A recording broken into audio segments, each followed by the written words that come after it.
there is only one consistent entity, if you will, or agency. I prefer the word agency, that I have encountered many times, that always was very interested in giving me a gift.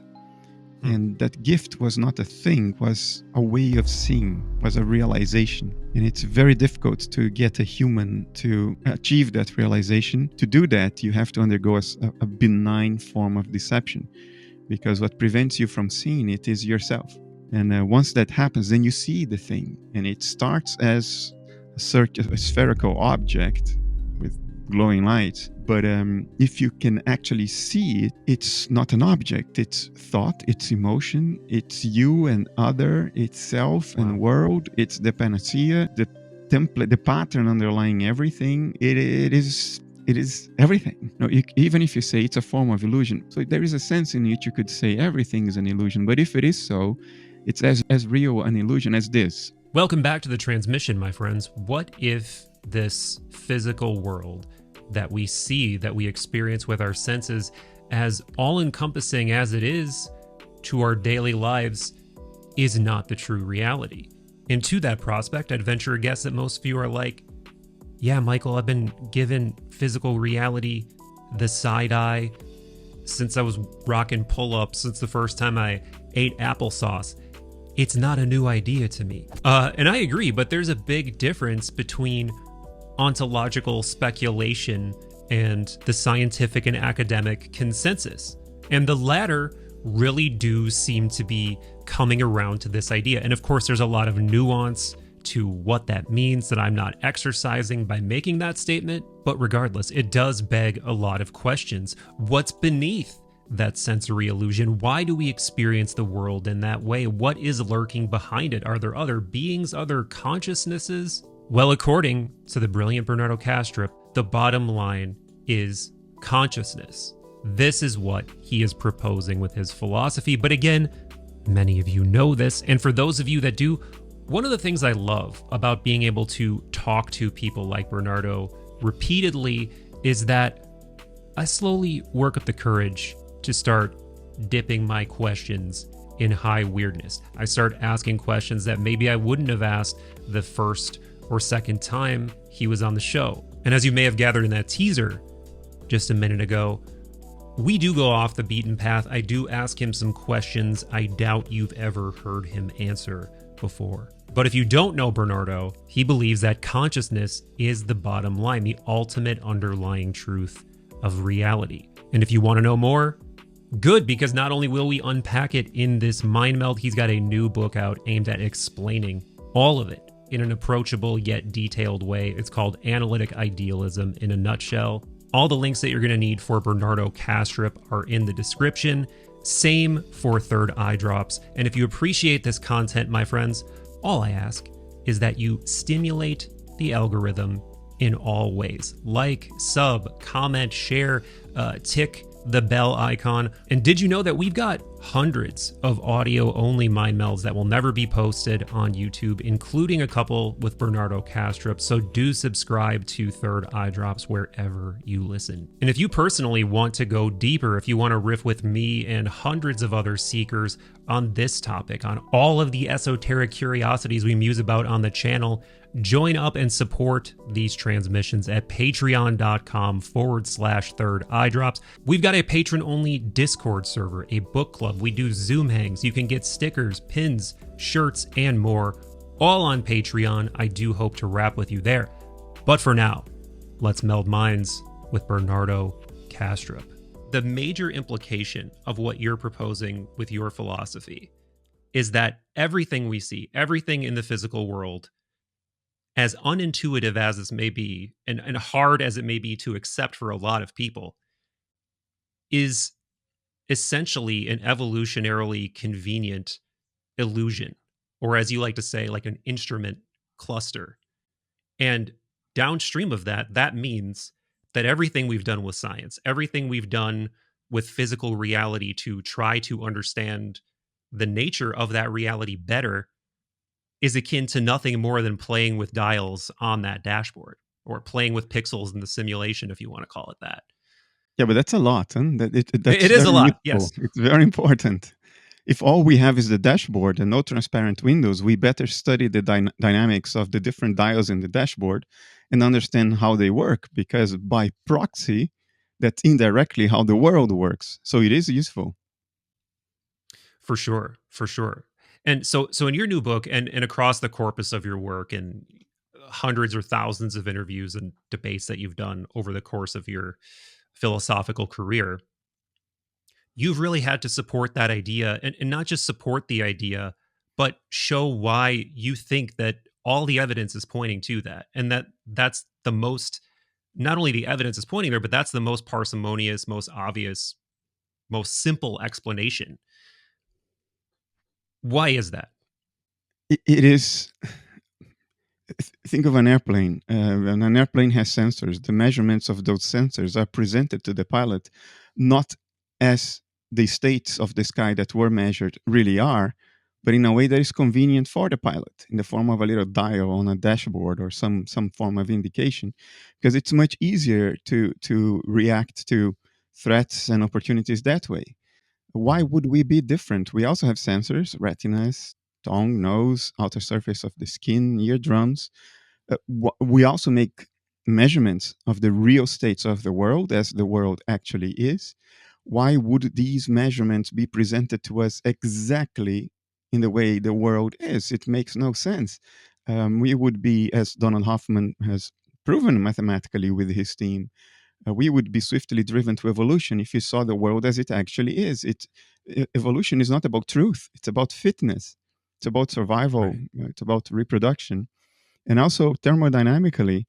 If we were to mirror the states of the world in our perceptual states, there would be no upper bound to our internal entropy, to our internal disorder, if you will, because there is no upper bound to the entropy of the world.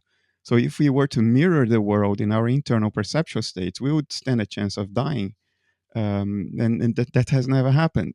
So obviously, we don't mirror the world in our perceptual states. We infer and encode and construct a dashboard of dials that is capable of limiting our internal entropy, just like an airplane dashboard limits the entropy the pilots have to contend with. In pilot training, yeah, you have to understand the whole flight manual of your airplane, but that manual, although thick, it is not infinite. The pilot doesn't need to learn what to do for each different shape of cloud. Right. You just encode all that into some measurement that is relevant, like air humidity and air pressure. The same for us. It is a virtual certainty. It would be extraordinarily unlikely.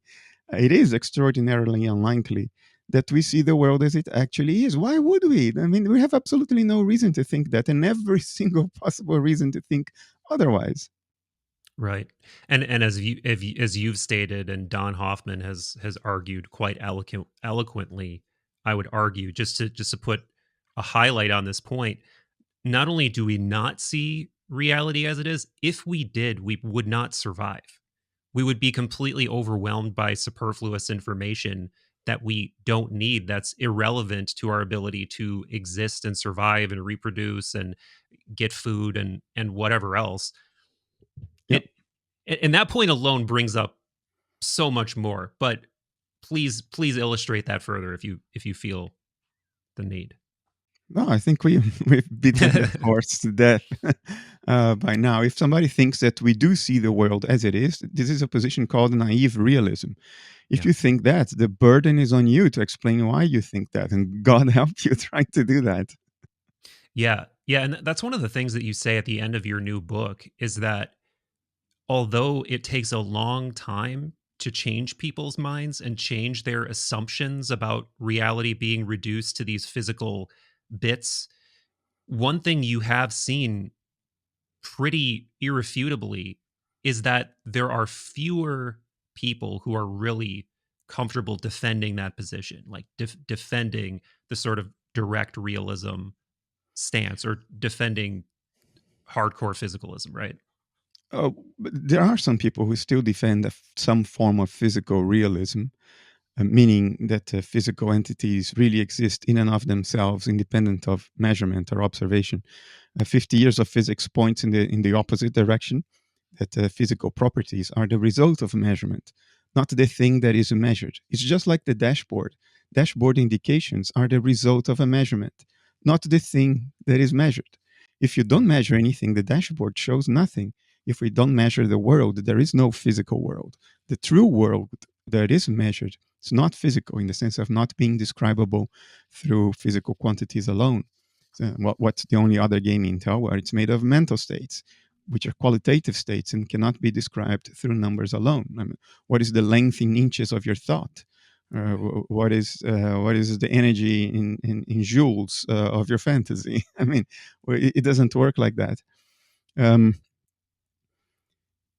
but even worse than that is mainstream physicalism, which not only depends on physical realism being true, which again empirical evidence suggests very strongly that it is not. You have to entertain one or another theoretical fantasy for which there is precisely zero empirical evidence. If you want to stick to physical realism, you'd have to think of Everettian multi-worlds for which there is zero empirical evidence, or you have to think of a superdeterminism that doesn't even have a complete and coherent theoretical elaboration. Nobody has ever told us in scientifically precise terms what these hidden variables are supposed to be, how to look for them. Despite claims to the contrary, nobody has done that, and I'm prepared to defend this. I have seen people saying otherwise, and I question what the motivation was to say otherwise. But physicalism goes further and say not only is physical realism true, mind is not. Right. Mind is a kind of reducible epiphenomenon, a form of illusion, a form of ephemeral supervenience on physical states, despite the obvious fact that mind is nature's sole pre-theoretical given. All theories are made in mind. Beyond mind, everything's an abstraction. It may be a Yeah. correct abstraction, but it is necessarily an abstraction because all we have is mind. That's how we start this whole game. And that is even less sustainable. And that's why these days it's very hard to find somebody who is outright prepared to explicitly defend physicalism. People you would most associate with physicalism in the media, when they get to a debate, suddenly they become agnostic. Suddenly they say, well, I just follow the evidence. I'm not really a physicalist. Yeah, that's what's happening now. It's Right. part of the process of transition. One of the ironies I came across recently that I covered in a video that I made is that some of these fathers of what ends up eventually downstream becoming a physicalist, reductionist sort of philosophy that is still the predominant way of trying to ascertain truth in the world or understand the world. These fathers themselves got their inspiration from incredibly unscientific means, like Descartes' dreams. Descartes' dreams. Um, I'm assuming you're familiar with this whole story about Yeah, how the he had angel. this, Yeah. the series of three dreams, and then the angelic figure who tells him that um, reality is to be ascertained through number and measure. But then one that fewer people talk about is the is Parmenides on nature, because many people just kind of throw around this idea that Parmenides is the father of logic, right? Because of the way that on nature sort of outlines these they're at least proto-logical arguments, right? That there are these postulates being given, um, many of which I think you would really like because they start from a fundamental assumption of oneness, and it goes from there, and then talks about how doxa and the world presenting itself as these polar opposites um, is a foundationally erroneous way to think about reality. But even more than that, it's given to him by a goddess, by a vision of a goddess that he has through doing what sounds like some sort of like soul flight or psychedelic experience or astral travel or something. So there's that irony that underpins all of these assumptions. Like these insights came from very non-physical sources. Well, that's not really an argument against the opposition, right? Wherever the insights come from, you have to judge them based on analytic reasoning and empirical evidence. So I understand where you're coming from. I sympathize with it, but we can't use that as an argument against physicalists, because it doesn't count in according to the rules of the game. It doesn't count where the insight came from, as long as you can defend it. Right. Yeah, depending what game you're playing. Like if you're playing the game of academic philosophy, I agree. It doesn't work. But it is funny that when, you know, in a model that prizes the notion that you learn something about reality through taking a measurement, right? And then showing over and over again that you can achieve the same measurement through the same method or whatever. But the very beginning of that was not done by that method. That's the irony I'm trying to point to. But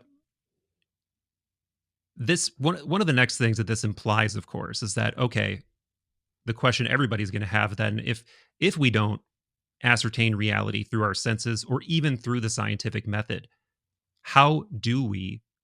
What is it? And of course, I know the answer to this, but just for the benefit of people who don't know your argument.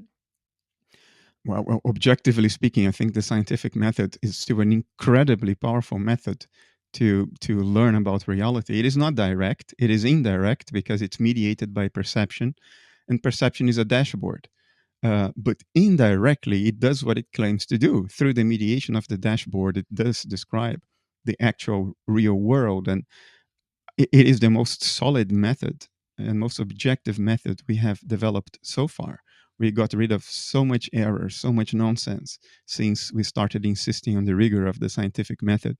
So, from a Western perspective, which is what I am, I would still consider it a prime method, even in neuroscience. Even if the brain does not generate the mind, which I don't think it does, but is merely what the mind looks like, what our thoughts and emotions look like when observed from the outside. Um, in other words, the brain is then the image of mind as opposed to the cause of mind. The image is still extraordinarily useful. It's the sum total of the objective access you can have to one's mind. The other method of access is introspection, and that complements, of course, scientific investigation. But we know how unreliable introspection can be. It's very hard to make it objective and repeatable. Mind seems to have this tendency to try to deceive itself. And we have known that for at least over 20 years now, since we started realizing that consciousness or raw experience and meta consciousness or the knowing of the experience, they don't always go hand in hand. Yeah. Sometimes what you report is not at all what you experience. And even you don't have a clue, because when you cognitively re represent the experience in order to become explicitly aware of it and report it, you introduce errors in that re representation. So even if we take introspection for the royal avenue to investigating the nature of reality, which I think it is, I am with Schopenhauer and with Hmm.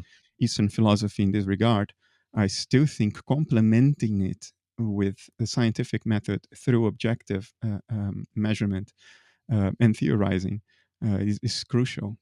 So Yeah. it's just that in the West, we don't take introspection very seriously at all. And in some traditional philosophical lines in the East, you don't take empiricism and very seriously at all. Well, we have to take seriously every tool in the toolbox. That's how we go about it. Right. Yeah, and I mean closer to home, that's what, I've been really interested in Platonism over the last few years and have been cozying up more and more to that philosophical lineage, and they make the same assumption that you get closer to the fundamental reality only through the intelligible. Like it's all the non-intelligible is backwards compatible with the intelligible and with the things in that realm. It's all part of the same thing. But to really get closer to the truth, that you can only like noesis, the highest kind of knowing, is a fundamentally intelligible thing. It's really the essence of intelligibility. Um, and that's one of the things that really turns me on to it. But this question that we're starting to bump up against now is, how do you actually ascertain the truth of reality? And metacognizing only goes so far. So again, this idea that being aware of what you're aware of, essentially, like be consciously understanding what you're aware of. And to put like an easy to understand hiccup in this scenario is when people, I talked about this with Jeff Kripal.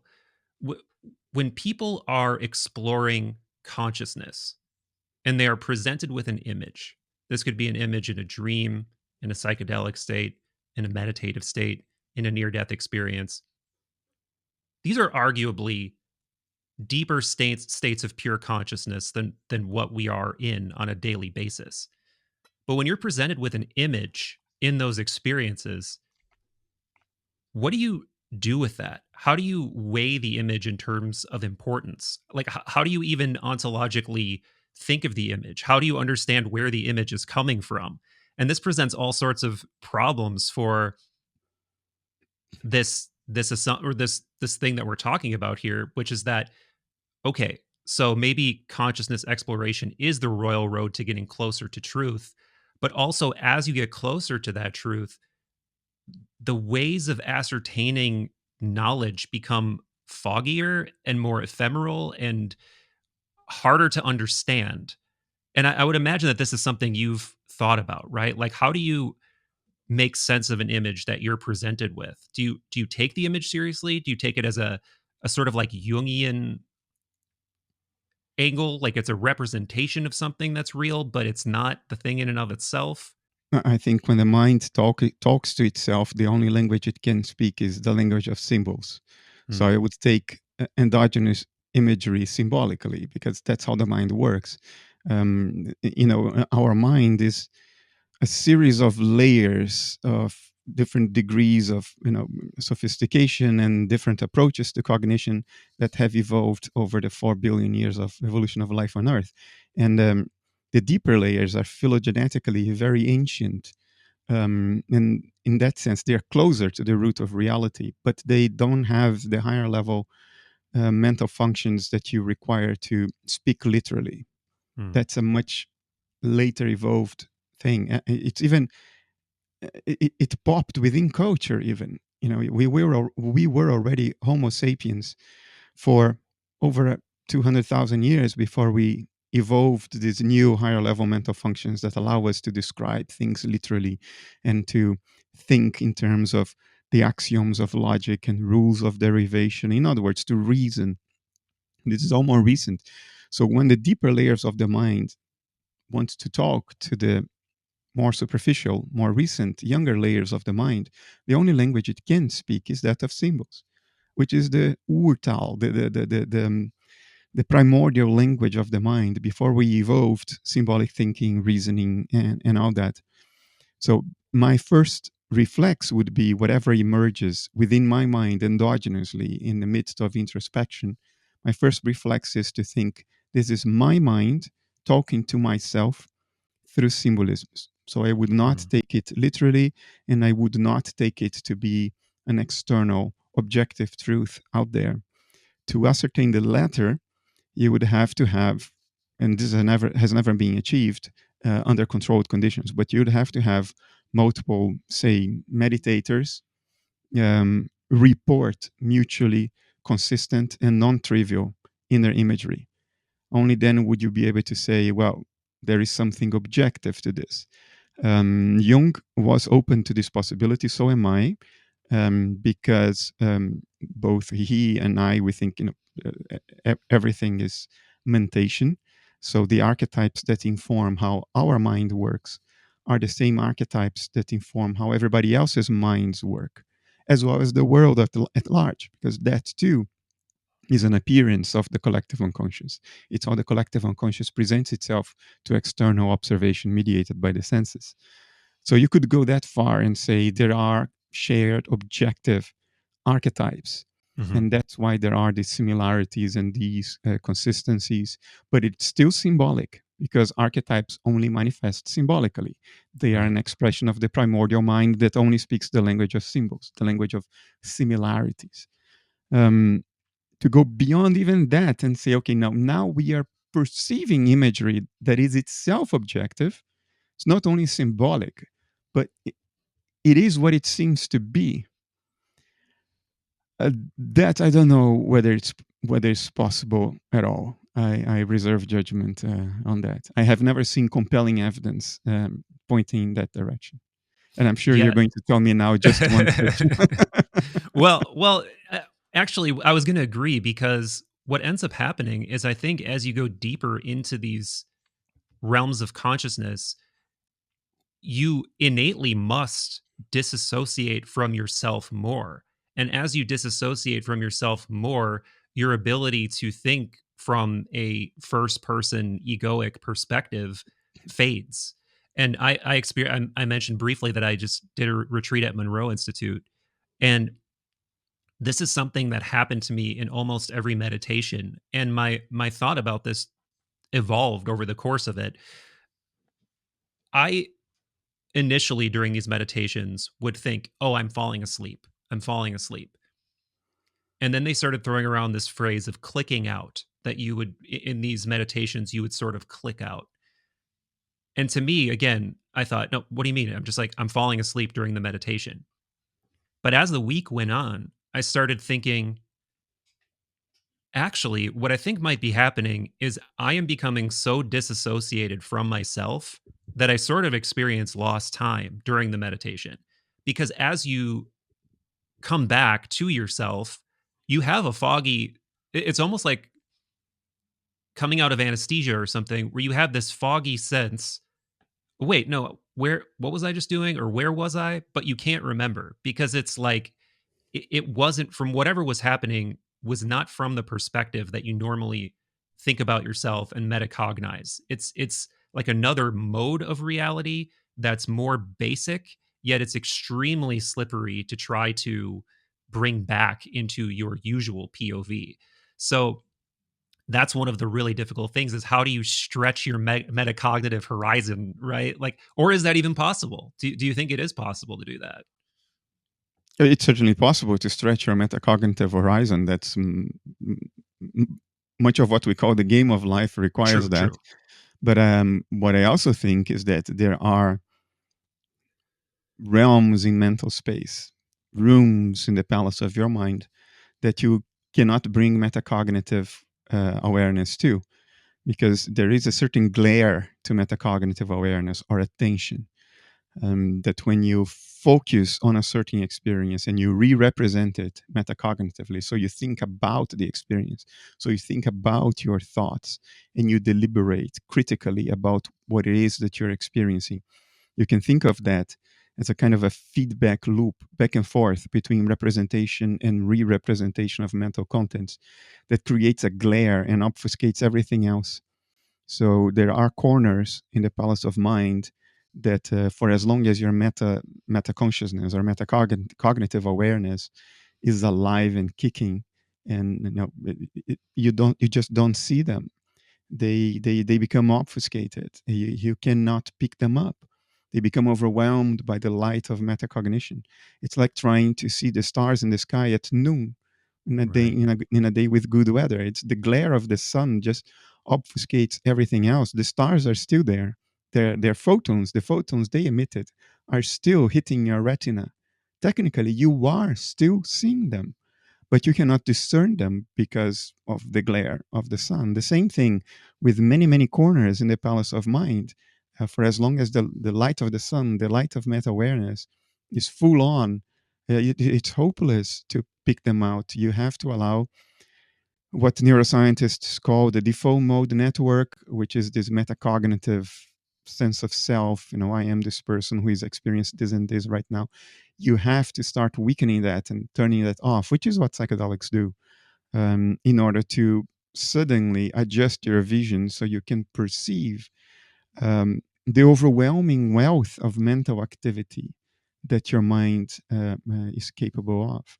So when you were talking about it under this pretense of the mind talking to itself. And I assume you mean within its own. So you, in your analytic idealism, you liken being a human to being a disassociated sort of portion of the whole of consciousness. That Mhm. you are like, you're still part of this fundamental unity of consciousness, and so is everything, in fact.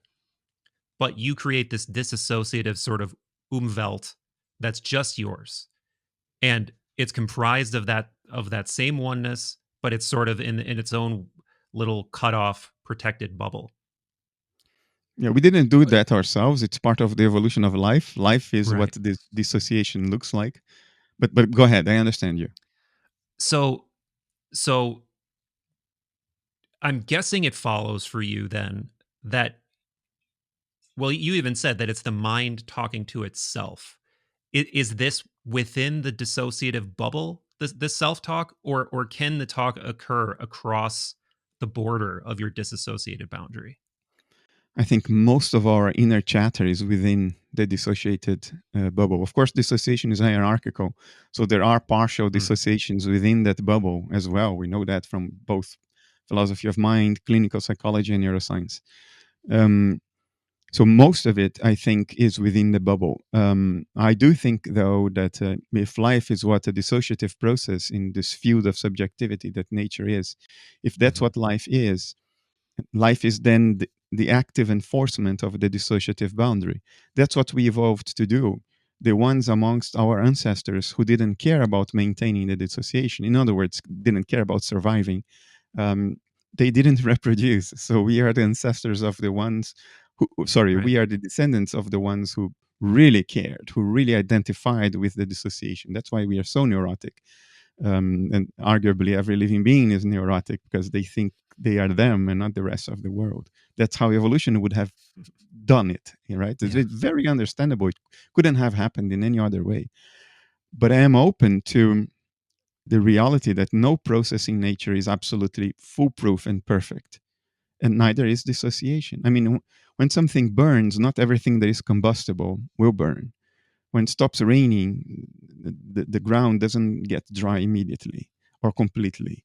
No process in nature is like 100%. It's not binary like this. It's a question of gradations. There is always a spectrum. Dissociation would be no exception to that. So evolution certainly favored the strongest possible dissociative boundaries because that's what would make us the most committed to our own survival. If you don't identify with your bag of skin, but you think you are the entire world, you don't care if the tiger is coming to eat you. Well, the tiger is hungry, let him eat, right? Um, but despite this clear bias towards strong dissociative boundaries, I think it's a virtual certainty that it's not 100% strong. There will be areas of permeability, areas in which subtle mental states can traffic across the dissociative boundary, because that's how nature is. Yeah. It never does anything binarily. Um, so is it possible that part of our inner chatter entails agency beyond our dissociative boundary? In other words, mental processes out there in the world that are not Yeah. part of Bernardo Kastrup or Michael. It is conceivable, yeah, and it probably happens if people are predisposed to that for having, by nature, a weaker dissociative boundary. Maybe what people call mediums are exactly that. Yeah. Yeah, I was going to ask you, what does that open or close the door to? Because in your book, you do sort of diminish the idea that positive thinking, for instance, has any kind of causative power beyond the boundary of yourself. Like it's just, I don't know, like internal thought masturbation or something like that. And maybe that's good in and of itself for your own psychology, but you seem to be sort of poo-pooing the idea that that really has any kind of causative effect, which probably a lot of idealists would maintain that there's a possibility of that whatever kind of mental exhaust you're putting off might attract, like attracts like sort of scenario. And of course, the very cartoonish version of this would be like The Secret or something. And I see why you wouldn't want to associate yourself with that. I don't really want to associate myself with that either. But is there a potential that there is some kind of mental, I don't know, outreach that can occur? There is. Again, dissociative boundaries are not perfect. I question trying to do that deliberately through discipline because that Mm, becomes an egoic enterprise that is driven by the light of metacognition. So, by construction, you're sort of keeping it in the dissociation because you're owning it. You're deliberately doing that through discipline, as opposed to just let it flow around in the ocean of your own dissociation. Maybe it percolates through the dissociative boundary. Um, so for it to be effective, I don't know that we can really do it in a way that is repeatable and consistent and effective. I don't think the permeability is that vast. I can tell you right now, there is a war going on in the world. Well, multiple, but yeah. there's a big war going on in Europe right now. If my wishes could affect reality, I promise you that war wouldn't be happening. But you know, do what I may, the war is still there. If the universe were really that responsive to our inner states, everybody would be super happy and have whatever they want. That doesn't seem empirically to be the case. We all suffer a lot. We get ill, even though we don't want. Life has twists and turns that are devastating. The world has never been closer to going to hell in a handbasket than it is today. Never in the history of humanity have we been so close to a planetary catastrophe. So I don't think it works very well. No, it Yeah. may work incidentally, it may work by chance, in which case we will never be able to ascertain that it works because it will Right. not be susceptible to working statistically under controlled conditions. And moreover, I think it can be very harmful in at least two ways. Um, it puts you in a mental state, it stimulates a mental attitude that I think is extraordinarily unnatural and unhealthy, which is your life's about you Right. and my life's about me. So let's visualize whatever needs to happen in the world so it satisfy my desires, wishes, and needs. I Right. think that's profoundly unnatural. You are a product of nature, and so am I. Like an apple blossom is the product of the apple tree, and Hmm. it's not about the apple blossom, right? Nobody would say the life of the apple blossom is about the apple blossom. Right. It's about the tree and the grand scheme of nature and apple trees and all that. Same for us. Your life's not about you. Why would it be? Who the hell do you think you are, right? Right. Yeah. Yeah. It's like a termite saying, "My life's about me." Neurotic termite. Um, and these ideas that the universe is a kind of menu, and if you train enough, then you can manifest what you want. It's incredibly unhealthy. It's a form of ego inflation. It's unnatural. It will not bring you to a good place. It sets precisely the wrong mindset for you to go about life, the most unnatural mindset possible. Another way in which it's harmful is that people are fated to fail, and then they'll blame themselves. Yeah. Like they get a cancer diagnosis, and then they go and do their morning affirmations and meditations and what else, and then they don't get cured, and they say, "Well, I failed. I am miserable. I am worth nothing." Worse yet, they may feel guilty because if you believe in this stuff, then if you get angry at somebody and you spontaneously have an image arising in your mind in which that person gets hurt, and the next day, lo and behold, the person gets hurt, you blame yourself. You blame yourself for failing to help your loved ones, despite visualizing whatever you want to visualize to cure them or to get them out of trouble, to solve their addiction, whatever. And that is unhealthy too. You'll be taking a blame that is unnatural. That it doesn't belong in you. It's not yours. It's not Yeah. yours. As being will never be. So I will speak against this kind of approach to life because I think it's harmful and unnatural and wrong. Yeah. Yeah. Me too. Me too. And so I've got like three things percolating here that I really want to posit to you. The first thing is that, following up on what you're saying here, it seems more like, however it does work, that this boundary is permeable, is in that sort of a causal way that Jung talked about, is in that sort of like way where you, through some twist of circumstance or mixture of willful action and cosmic sympathy, end up being in just the right state at just the right time to sort of be at the crossroads of a synchronicity, or to um, pull on the right archetypal thread at the right time in the right place through doing the right things consciously or unconsciously. And that is a fundamentally different thing than willfully knocking over some kind of mental domino that leads to another mental domino that eventually leads to you getting like $1 million check in the mail or something, right? Like this is something that is where you are not the nucleus of the activity and the overarching cause of the activity. You're like one part of it. You're a part of something that's both beyond your dissociative boundary and within your dissociative boundary, to use your terminology, right?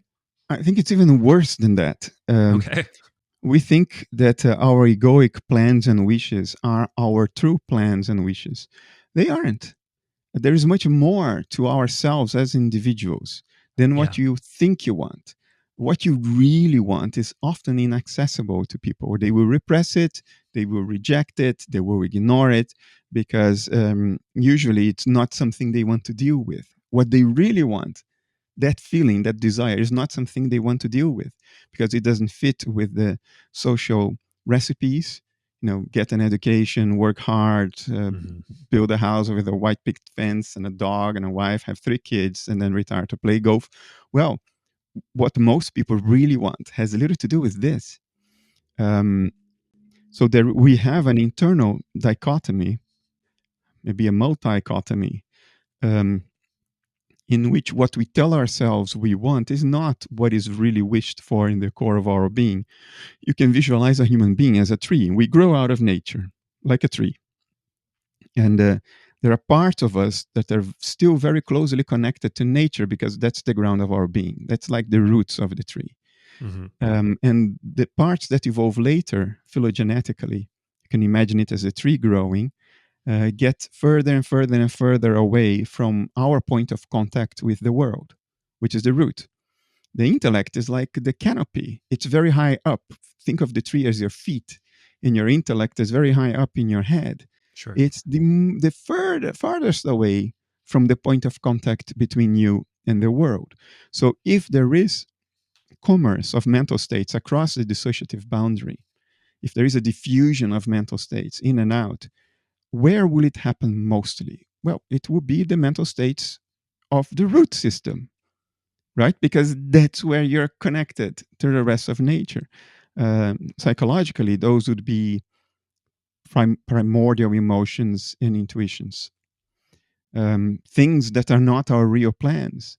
They are happening within us, but most of us are blind to it. You may need years of therapy to even become aware of what you really want, of how you really feel. So the chance that the canopy of the tree will adopt a little technique and somehow manage to allow those created mental states to go down the trunk of the tree into the roots and into the world to a sufficient degree that it can change the world, I think the chance is very close to zero. If we do have an influence in the world, it will be a type of influence that Jung would have called an unconscious influence. Mm-hmm. It's not unconscious at all. It's just not metacognitive. In other Right. words, you Right. don't know how you're influencing the world, because what you really want is not something your ego often knows. It takes decades of maturity, Yeah. of paying attention to life, perhaps therapy, perhaps philosophy, perhaps a psychedelic trip or another, for you to even know what is actually going on in the root system of your being, Yeah. and which often contradicts your inner narratives about who you are and what you want. That's why people are so confused. They are at war with themselves. They are at war with their own wishes and desires. And Schopenhauer described it as the will in us. The will in us is equivalent to a very, very strong, large, but blind man. That's Mm. the primordial will in us, the root system. And on the shoulder of this very large but blind man, there's a very little weak man, but he has eyes. And that's the intellect. Uh, In other words, the ego self is a tiny thing that can see metacognitively and the rest yeah, can't, but it doesn't have power. It can't even walk on its own. There's a lot going on the lower layers of our own psyche, our own mind. I find it preposterous for people to think that before they even mature enough to understand their own minds that they can go ahead and change totally. the world. It's Absolutely. childish. Yeah. Yeah, Jung used to talk about the ego as like a cork bobbing up and down on the surface of an ocean. And it's funny because I haven't thought about that since returning from this retreat, but I kept referring to going into those meditations like being a toddler putting on water wings and like floating around because we spend so little time in the dark with our consciousness, most of us, that we truly, like you were saying before, we're in it all the time. But just like how the daylight blinds you to the starry night sky, you don't even have a fucking clue how deep that ocean goes if you're not even diving beneath the surface. And each one, even doing 4 to 6 45-minute to an hour dives below the surface every day, I still feel like I'm absolutely just like that toddler in water wings. Like it goes so much deeper. I don't even know what I'm encountering when I'm encountering the things a lot of the time. So Hmm. that journey to the, what Jung would call the capital S self or the daimon or whatever, it is a non bypassable labyrinth that is bigger than you can possibly imagine, that has all kinds of twists and turns, and you definitely cannot get there just through conscious ego activity or wishful thinking. I completely agree. um so one of the other things that was, baking in my head when you were talking about the unfortunate circumstances in the world geopolitically and in general, right, is probably a question that crops up in a lot of people's minds, which is okay, well, if there is ultimately one agent, there's one consciousness, as your analytic idealism proposes, then what, problem of evil? Why does bad stuff happen? Why doesn't it stop bad things from happening? Why doesn't it use us as extensions of itself to make the world a better place? Um, and to get the ball rolling on this, part of it is because we have this hangover from some kind of theistic sense of what this mind is and what it's capable of, right? Because this one that you're proposing is more like some kind of base layer of reality that acts off of impulse and instinct, right? Than some all powerful mind that's bringing everything into reality and taking it out of reality consciously. To say that the world is made of mental states or that nature is one spatially unbound field of subjectivity is not to say that there is a human like mind out there deliberating and making moral decisions. We know that all this stuff are higher level mental functions that we evolved, and it costs life 4 billion years on this planet to evolve those higher level mental functions in us. That's why we are self-aware, that's why we are metacognizant, we can deliberate, we can weigh things, we can reason, we can pass moral judgment. This is evolved stuff. It requires a tremendous sophistication of the state of mind that we've acquired through evolution. Most dissociated complexes of the mind of nature, in other words, most living beings, do not have that at all. They are purely instinctive. They are always operating archetypally in a fairly simple way. It's rich, but simple. They go after food, they run away from danger. They prefer warm temperatures to cold or warm temperatures to hot. It's very predictable stuff. Why? Because they are expressions of instinctive minds. If higher level mental functions were built into the fabric of reality, an amoeba could philosophize. An amoeba would be able to contemplate its own situation as a little amoeba and think about the meaning of life and reason and draw plans. There is no evidence that they can do that. They can build little houses out of mud particles, but that's pretty instinctive. We can accommodate that into instinct without any problem at all. So I don't think that this overmind of which we are a part can reason or pass moral judgment or make moral choices. And that's why all the shit. It is Mm. not like us. It is large, it may be very intelligent, but it's not metacognizant. It cannot reason, it cannot deliberate, it cannot weigh alternatives. It's doing its thing spontaneously, like an instinctive mind does, spontaneously. You corner a scorpion, it will spontaneously sting itself. First you, and then to try to sting itself if the former doesn't work. Predictable stuff. People in zoos, they know how close they can get to a crocodile before the crocodile launches. It's very predictable, very regular, very instinctive. And the clue that nature is instinctive despite being mental is the stability and the regularity, the consistency of the laws of nature. I was If just going to nature, ask about that. Yeah. yeah. So all this shit is happening in the world because the overall mind of nature is not deliberative. It cannot pass moral judgment. It's spontaneous. So whatever it's doing it to itself, and it doesn't know better. We are the only metacognitive eyes through which nature can contemplate itself. So the responsibility for moral judgment stops with us. We are the only part of nature that can do Mm. that. So it's our responsibility to make moral calls. And even we, despite being metacognitive, we fail at that consistently. We can take heinous actions like it's happening in the world right now. Yeah. Yeah, there's a quote, I believe it's from the Republic, on this really interesting bust of Plato. There's a whole story with the Berkeley Plato, which that's total sidebar, but it's a quote that says something to the effect of like, the fault lies with man, God is blameless. And Yeah. what you're saying really fits in with this idea that what we perceive to be right and wrong, as uncomfortable as this is for most people to hear, it is basically a human construct and a human moral tapestry that we are trying to navigate in the way that's the most equitable and fair and humanistic. And that line is wobbly and changing all the time and is, you know, at the mercy of people's egos and impulses all the time. It I might be would be true. careful because the way you are framing it is not the way I intended. Okay. If we say morals are human constructs, it suggests that morals are arbitrary and there is nothing absolute about morals. They might as well be something else, like the greatest moral action could be to decapitate someone else. No, that's not what I mean. I don't mean that morals are arbitrary. I would rather say that humans realize morals as opposed to construct morals.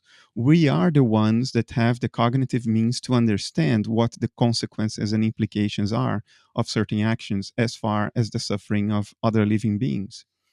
And I don't see that as relative or arbitrary. It's just a discovery of a fact of reality that nature cannot make except through us. We are the only ones that have the eyes to make that discovery, but it Hmm. is a Hmm. discovery. It's not a capricious invention, if you know what I mean. Yeah. I think it is not okay for us to say, well, morals are arbitrary anyway, so let the monkeys kill each other. I don't think that.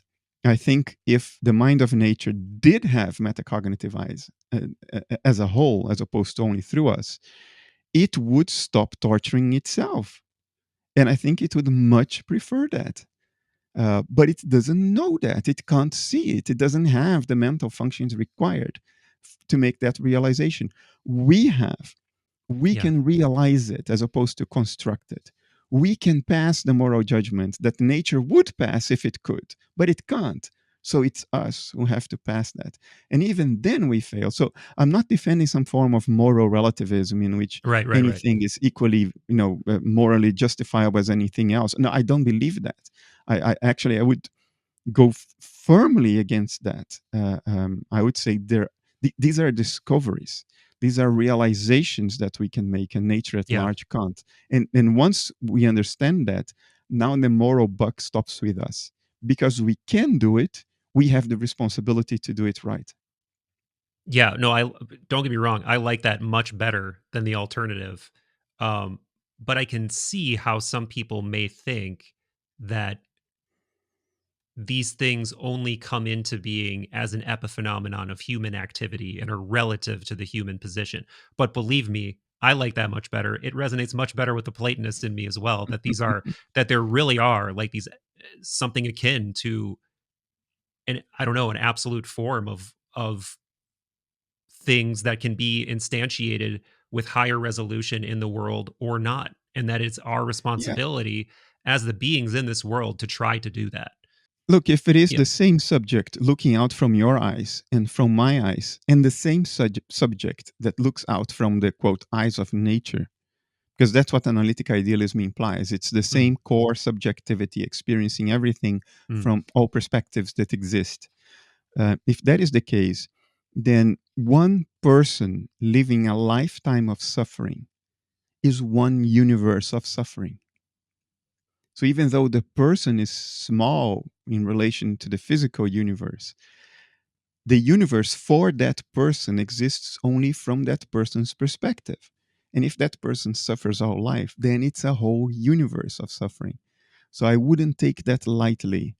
yeah. I don't think life's about us, but that does not contradict what I just said, which is it morally it's inexcusable to cause a universe of suffering to the subjectivity of nature when you don't need to, when there is no reason for, just because of some irresponsible thinking, abstraction, or even sadism. Um, Life is not about us in the sense that we don't have the obligation to be happy. We don't have the obligation to satisfy the whims of the ego. Um, but if somebody else causes us profound suffering unfairly, like what's happening to people in Ukraine now, Right. then that's not fine. Yes, their lives are not about them, but that doesn't give anybody permission to torture them, to destroy their country, to rape their women, to kill their men. You see what I mean? Of So course. no, Yeah. it's not about us, but moral values still play a fundamental role because it's a universe behind every pair of eyes. Hmm. Hmm. Even religion tells us that. God incarnated in the form of Jesus. Yeah. So Jesus was God experiencing the world. It's the same subjectivity behind his eyes, and it's the same behind your eyes, my eyes, and Right. the eyes of every Ukrainian and Russian on the front lines. And that's a huge thing. That's enormous. Right. You're imposing, if you want to use religious language, you're imposing unfair suffering on God.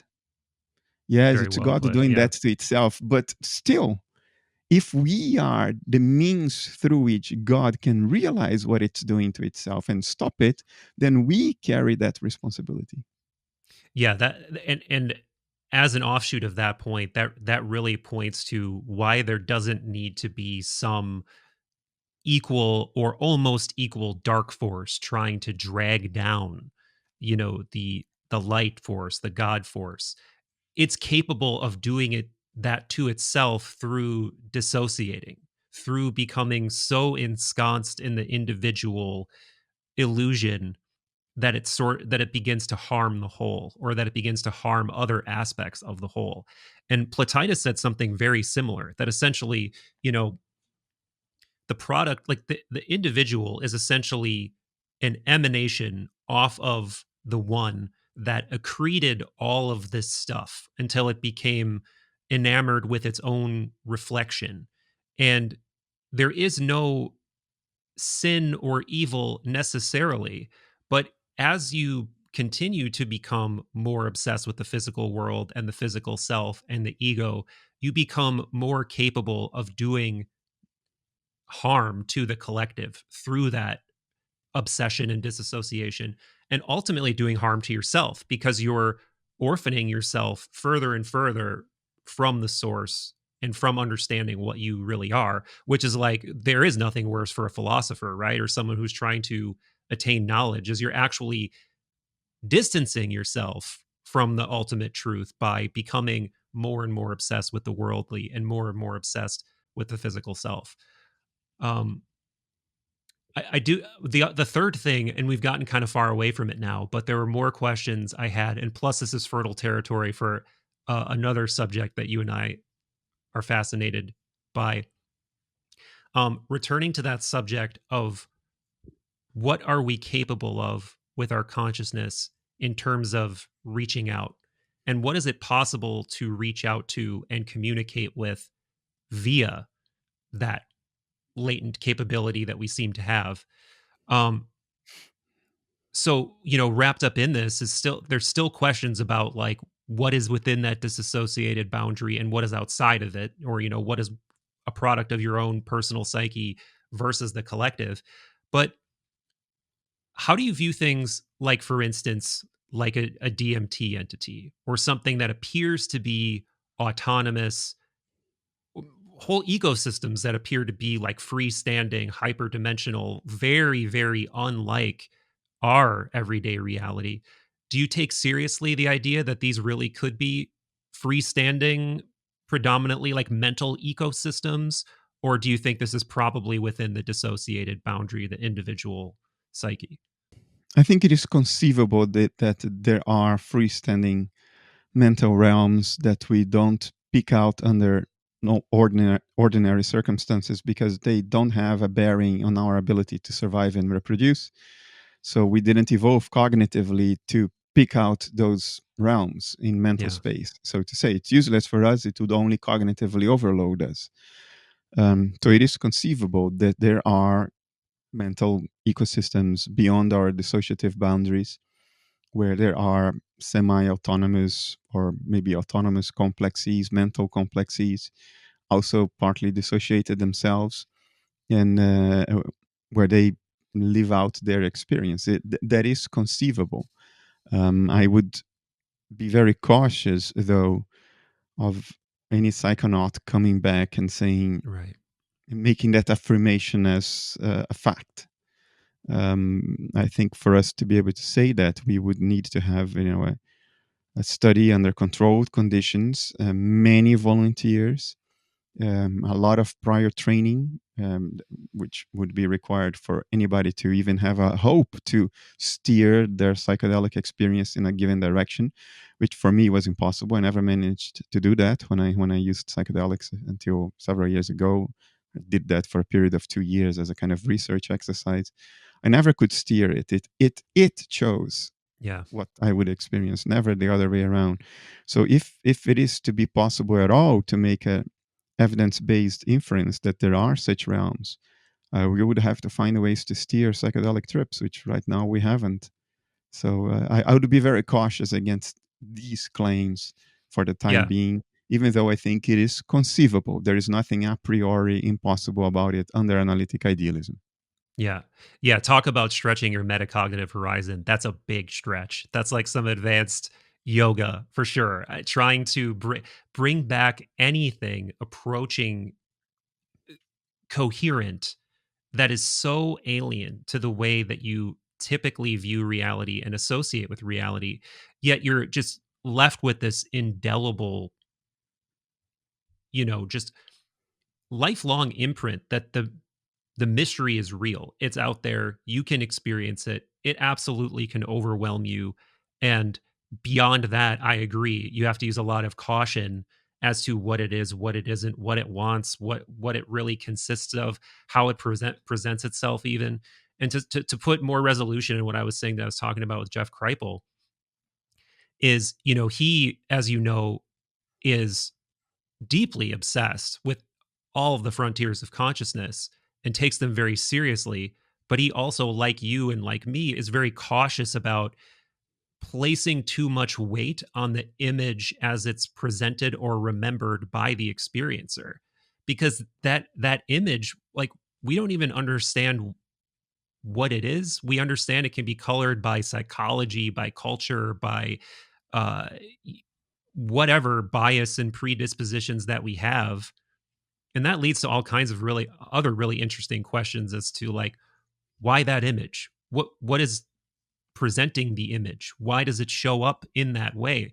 Is that an artifact of some part of your own dissociative boundary? Is that a mask it consciously chose to present in? Like, there's so many interesting questions again when you get to these frontiers of consciousness that Yeah, I think psychedelic gnosis, when it's brought back as literal, is very suspicious. Yeah. The mind manifests itself psychedelic, and the mind right. manifesting. Yeah. It manifests itself symbolically. At the same time, I mean, I think most of the figures that appear in our reveries are part of our own collective, our own mind talking to itself. And we have internal dissociations as well. We are not a unity. Mm, Any therapist with a lot of clinical experience will tell you that we are collectives, and there's still a child in us, there's still a teenager in us, there are still those Bernardos who have been repressed and not heard, not listened to, and they're still there. They all still have their feelings, they all still have their emotions. um, so maybe some of that appears as entities, but they are not really objective entities outside us. But there are realms in psychedelic space where the agencies that seem to appear are so alien, yeah. and and yet so agential. They seem really have their own Right. agency, Yeah. and they seem to find us just as strange as we find them. And Totally. so I wouldn't poo-poo that entirely. No. Sometimes you come back with an experience that you think, whoa, it's like you just happened into a place where you were not expected, and everybody who was there looks at you funny, like, what the hell, who the hell are you, what Yeah. are you doing here? And the alienness is so profound. It's not only at the seemingly physical level, but also at the level of logic and emotion. The alienness is so profound that I can understand that some people find it hard to think that it is a part of themselves, because Yeah. it's profoundly non-human, profoundly non-anything that we can speak of in language. And I've been maybe once or twice, very few times, to space in the psychedelic realm in which I had this feeling that, wow, this is really something now. And it was Yeah. very different from all my personal shit, because usually you confront your personal shit in a psychedelic trip, everything you repressed, all of your your dark side that you don't want to acknowledge, your hidden desires, your depravity and your guilt and your anxiety and all that Hmm. stuff. Um, but so you get used to that, you get used to identifying your own shit after a while. But then occasionally, very occasionally, very rarely, you happen upon a space that is totally different. And then you go like, whoa, what is this now? This is Yes. something. Yeah, so I assume you're aware of the extended state DMT experiments that are being done at Imperial College London now.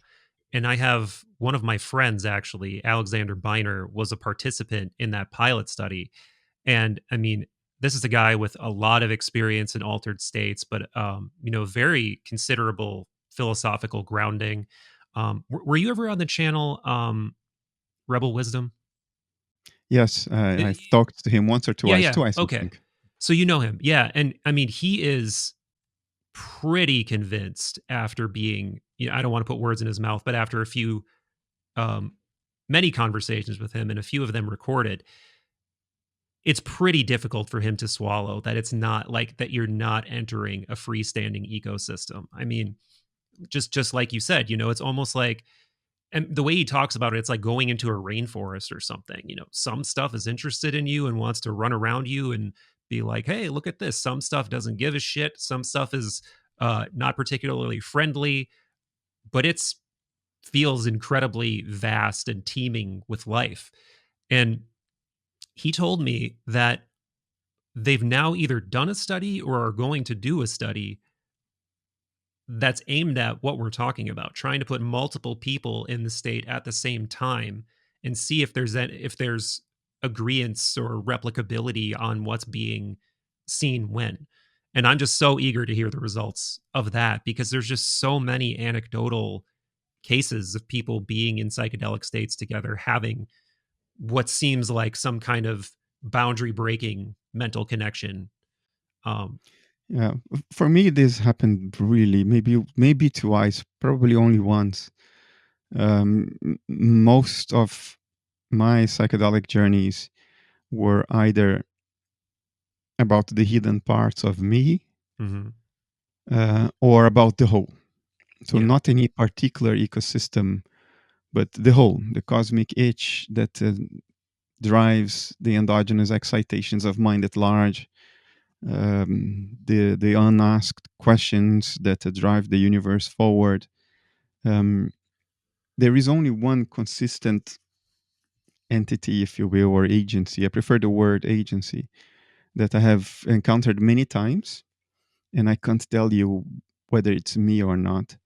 But it was always an agency that I'll describe it symbolically now. That Mm. always was very interested in giving me a gift, Hmm. and that gift was not a thing; was a way of seeing, was a realization. And it's very difficult to get a human to Wow. achieve that realization because of how our cognitive system is wired and what it's optimized for, what it has evolved to do. So you sort of have to unwind all that stuff. You have to undo all of those clampings, all of those foldings that we have evolved to have in order to be able to see the gift. And I succeed. And this thing, this agency, was always trying to help me do that. And to do that, you have to undergo a benign form of deception, because what prevents you from seeing it is yourself. Mm. Your patterns of thinking and feeling prevent you from seeing that. So you have to be unwound. And this thing is trying to deceive you into unwinding yourself. It's a benign form of Wow. deception. And once that happens, then you see the thing, and it starts as a spherical object with glowing lights. But if you can actually see it, then it's not an object. It's thought, it's emotion, it's you and other, it's self and Wow. world, it's the panacea, it's the template, the pattern underlying everything. It is everything This sounds in that very sphere. this sounds very Hermes like the It thing is that a it is a beyond orgasmic experience. mm, Um, so throughout most of my trips, I always sensed the presence of this agency, and in a few, I could see it. I could see the thing, wow. and it is mind blowing. It's a level of delight and clarity that is unfathomable. You cannot bring that back. It's an experience of the moment, and it belongs in that realm and in that realm alone. You don't get to bring it back. The only thing you bring it back is profound gratitude, that such a thing exists in nature. Even if you say it's a form of illusion, fine. Under idealism, everything is mental. So there is a sense in which you could say everything is an illusion. But if it is so, it's as real as an illusion, as real an illusion as this right now, because it's experienced as Right. real. And at the end of the day, that's all. That's all we have, right? There's no reality outside mind. So to me, it has been comforting many times to come back and know that such a thing, whatever it is, exists in nature. It's very reassuring, and it's delightful. It's a form of art beyond anything conceivable. That's incredible. And I mean, from like a Jung would have a field day with this. I mean, a vision of this like spherical agency that feels like this boundary transcending completion. It sounds very soul like or daimon like, or like I said, Hermes like, this thing that sort of transcends boundaries that are normally not able to be transcended.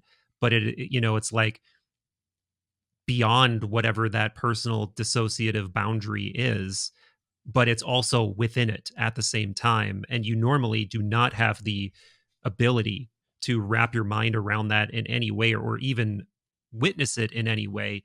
But under the right circumstances, it's possible to have a sort of like absolutely mercurial encounter with this thing. Um, Yeah, it is. it is not a product of me. Is not a product of Bernardo Kastrup. Now, whether it's outside my dissociative boundary or immanent in it, Hmm. Hmm. I would tend to say it exists in a form in which this distinction does not hold. We cannot think of reality in these spatial terms anymore, at the level of that gift, that thing. It's a kind of it's a singularity. It's a self-recursive singularity. It's like a key to existence, the key to all complexity. It is that out of which everything unfolds. It's the folded form of all of existence. The folded form with the inherent templates, the inherent dispositions of existence that generate everything if you allow it to unfold. So it's a self recursive singularity that creates everything Mm. out of itself. And at that level, because it's a singularity, it makes no sense to say, is it inside my dissociative Right, right, boundary? right. Or is it outside? Is it immanent in everything? Or is it geographically located in mental space?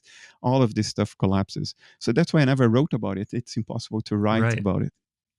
Yeah, it's like an encounter with nous or logos or anything that is just so beyond language that any language you try to foist onto it is actually sort of damaging the purity of whatever you experienced. Yeah, those experiences are just so valuable that it is Yeah, that it's not something to bring back from a right. psychedelic trip. I mean, if you did psychedelics like I did as a research enterprise, I find it preposterous to do psychedelics for fun. They're not fun.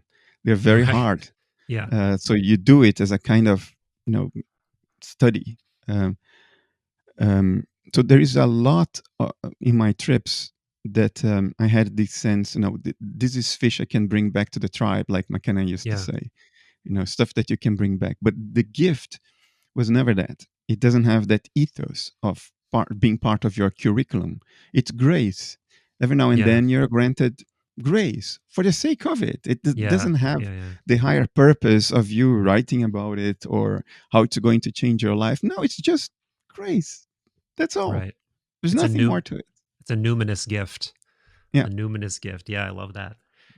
Um, since we talked last, we did riff on this topic in our last conversation, but it was just before you released your article on the UFO UAP topic, so I didn't get to ask you this. But from my memory, you do bring up high weirdness as a unavoidable part of this conversation, and you kind of distinguish it from the nuts and bolts phenomena, but I don't recall if you brought up this sort of idea of mental agencies as potentially being the source of some of this I I, phenomena. Oh, I did. did you? Okay. It's in an older book called Meaning in Absurdity. Hmm. I explicitly did just that. So look, I have been very disappointed with what's going on in the UAP world this year.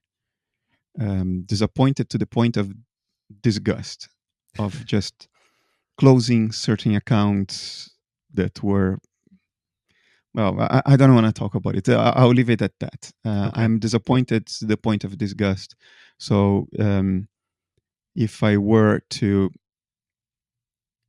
maintain anything about my views on high strangeness phenomenon, I would say it's the high strangeness part that I think holds water, that I think is um, doubtless. You cannot just ignore the reports of tens of thousands, hundreds of thousands of people, and those reports carry the hallmarks of truth. And I'm not going to share publicly what I consider those hallmarks to be. Otherwise, next week everybody, every report will have those hallmarks. But I have my private understanding of what the hallmarks are, um, and I apply them. For instance, Ibn Alexander has the hallmarks. Hmm. Anita Mojani has the hallmarks. Yeah. Certain people in the UAP and alien abduction, so-called alien abduction discourse, have the hallmarks. A bunch of others don't. Um, so I take high strangeness seriously. Now, the recent nuts and bolts hoopla I did take seriously until last year. Hmm. until some point this year, I take less seriously now. There are some, in my mind, very concerning um, developments, very concerning material, very concerning actions, and it frankly disgusts me. So I I checked out from that. Hmm. I, Like, I used to are have you?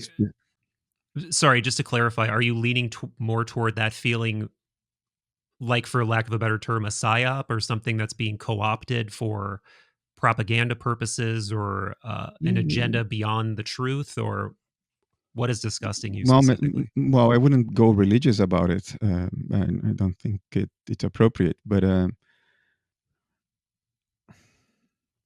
I question now the motivations behind a lot of what's happening.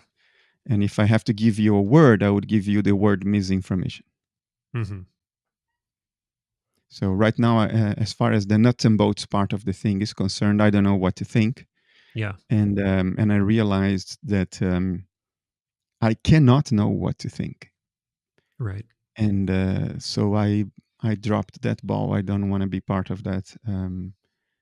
I literally closed very special high security accounts that I had, and shows you to the extent of my concern. Yeah. Um, but Yeah. the high strangeness part, that is real, right? Yeah, and it's interesting that you brought up, with the hallmarks, you brought up people who are famous for being near death experiencers, people who they didn't have a, ET experience per se. They had a dying experience, via which they went through all kinds of archetypal encounters with other, and or with the extra beyond the physical. And I know of cases that are more aligned with the UAP UFO community where people's experiences are closer to that, for sure. Um, and I don't know if you want to get into specific examples of people that you think have gotten a similar message, but it's interesting to me in and of itself that you equated it with near death experiences. I think that that says a lot. And one thing I'm not personally sure about, I obviously haven't had a near death experience, but one thing that I'm not sure about is what I think about the overlap between my kind of like heroic dose experiences with potentially other agencies or consciousness systems or whatever you want to call it, and what I think that says about this phenomenon. Like, I would love to have some sort of overarching cohesive narrative that it is all a product of the same, which ultimately, I guess, in idealism, it is a product of the same thing. But the foundation of analytic idealism is that everything is one. There is one consciousness. We are disassociations of that one consciousness. But beyond that, between our disassociation and the fundamental reality, you must entertain the idea that there are many other dissociations, or like hierarchies or something, right? Like, and maybe we're just peering into an absolute ocean of disassociations, or what you could call beings, and they're just going to present in all kinds of ways. And that's what the truth beyond our boundary is that there's this panoply of other ways that consciousness presents itself, and that we're beginning to scratch the surface of whatever that is. I am with the spirit of what you said. I would only not agree with one specific part which you said, which was between us and this world, there must be other levels, a hierarchy of dissociations. I don't know that Okay. because we have a physical appearance, so the rest of this universe. So if there is anything in between, I would expect it too to have a physical appearance, and we don't find it. It's not at hand.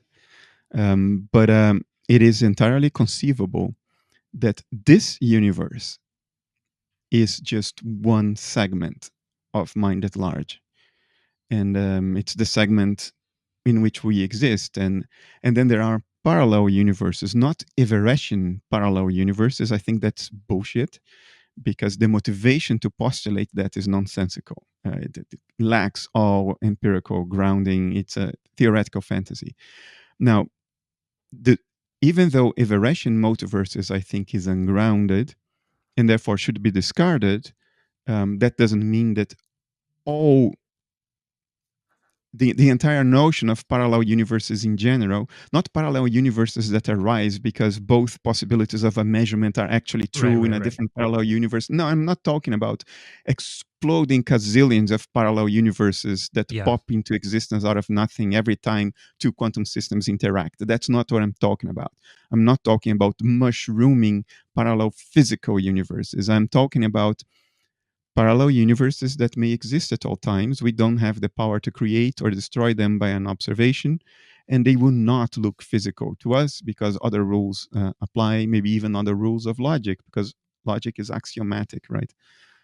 So it is conceivable that there are parallel universes of this latter kind, um, which we have no access to because there is some kind of universal level of dissociation splitting these bubble universes hmm, from each other.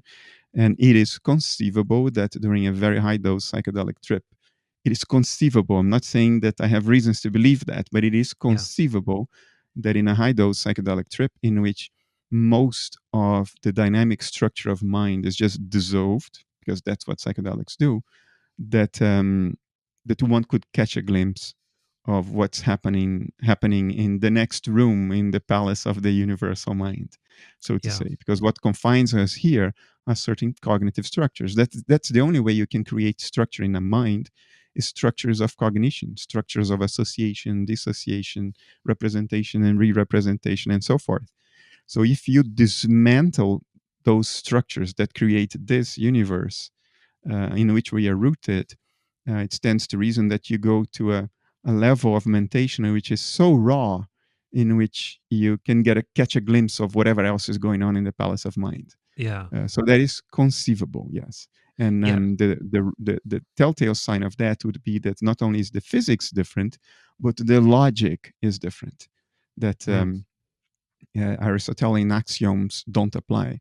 I think Aristotelian, at least four of them, apply to this universe. So if I'm having a discussion on analytic philosophy, I will be largely an Aristotelian. I'm actually an intuitionist.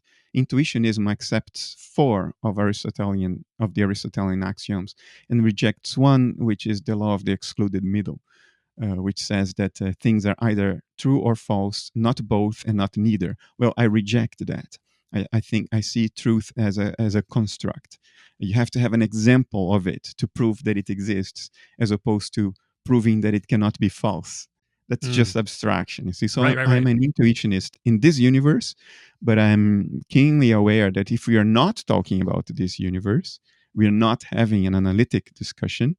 We are having loser, frontiers discussion, Right. then I would say the telltale sign of these other realms in the overall palace of mind would be that also logic does not apply.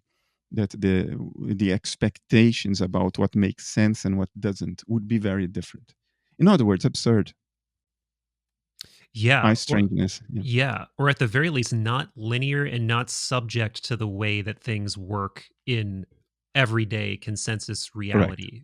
Um, yeah, I mean, because that's one of the things, that led.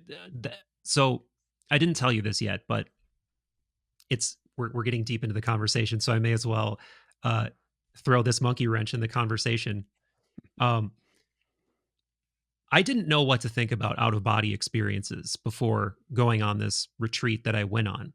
And I did not expect to have an out of body experience on this retreat. In fact, they basically tell you day one, a lot of you are here because you read Robert Monroe's book, you want to have an out of body experience.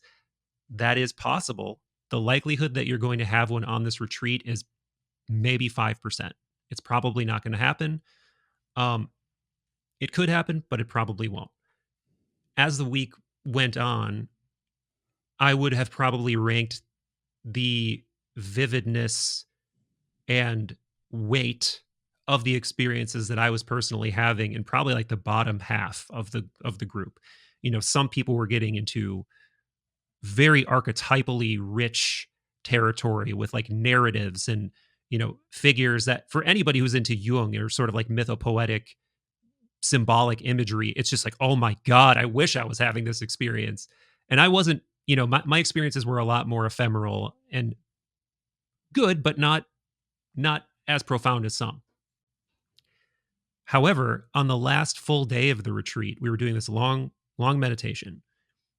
And I experienced something that was like some kind of weird boundary between extraordinary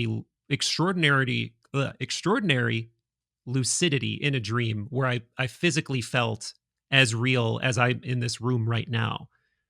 But I made the realization while I was in that state that I couldn't be in that room. Like something, it finally dawned on me that I didn't know what the room was. I didn't know where I was. I didn't know why I was in the room. And then when I came to the realization that I'm not in the room, I'm in the check unit. The check unit is the thing you meditate in. It's like a bed. It's a blacked out uh, bed, basically, that you're in. Um, so as soon as I made the realization that I wasn't in that room, I was in the check unit. Metacognitively, I came back to the bed. But as I started to try to move my physical body, my non physical body started moving. And I can't explain it to you any other way than you do just have this ability to unlock what feels like a non-physical version of your physical body where there's sensation uh to a degree. It's not quite the same, but it is sensation. There is sensory experience. There is uh the world looks the same basically. Like I had this idea that it would look psychedelic or different or weird. It didn't. Like it really was just like I'm physically separated or I'm separated from my physical body in some other kind of body. And I'm still dealing with the ontological implications of that experience because I've never, you know, through psychedelics, through meditation, through anything, I've never had that experience before where it feels exactly like reality, except for that you have this non-physical body that's capable of all sorts of shit. Um, and given that, it's tempting to, what's dangerous about it is also what's exciting about it. It provides this new avenue potentially for exploration into I don't know what. Like, you know, I don't know what's really possible to go out there and do because it was very short, it was very scary. It all happened within like probably a minute or two. But it does make one wonder if this is part of that journey to getting into these other rooms that you can attain where you can be both conscious and you can avoid the sort of Aristotelian logic that holds you down in everyday reality. Like, I don't know, but now this has ignited a whole new potential avenue of investigation. And I don't know if this is one that you've gone down the rabbit hole of personally or are interested in, have thoughts on, but I had to run it by Can, you. can I ask you just a quick question? Was Yes. there any inconsistency between the physical world you know under ordinary conditions and the world as you perceived when you were in that external state? Was there any inconsistency at all?